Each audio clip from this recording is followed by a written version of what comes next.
could think you know what mindfulness is and have no real sense of what it is. In order for you to understand mindfulness, you actually have to practice.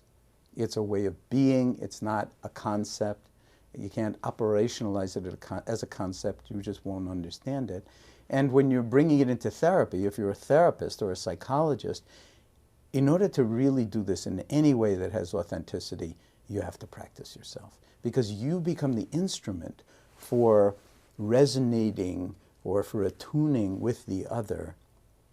And if you're actually recommending people be more mindful and more present and so forth, meanwhile you're out to lunch and not practicing with your own mind coming and going and your own body doing this, that, and the other, then really it's going to be inauthentic and in some sense two-dimensional.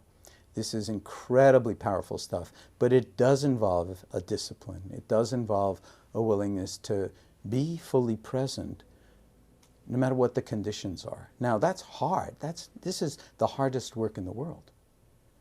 But I would offer, well, okay, that's true, but what else is there to do? In a sense, if the great yogi Bob Dylan said, if you're not busy being born, you're busy dying. We're all busy dying. The question is not is there life after death, but is there life before death?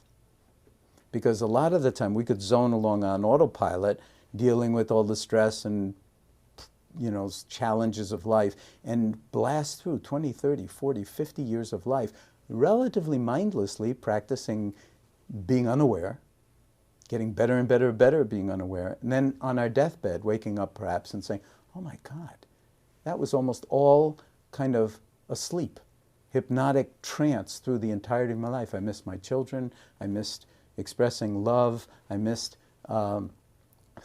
interest that I might have developed, but I was too absorbed in my work or whatever. One cliche is, climbing the ladder of success or getting where you want to be in life, only at the end discovering that you put it against the wrong wall. Why? Because you were carried away or lost in thought without actually bringing this other larger capacity that we have to mobilize awareness to just hold all those thoughts and then see them more clearly.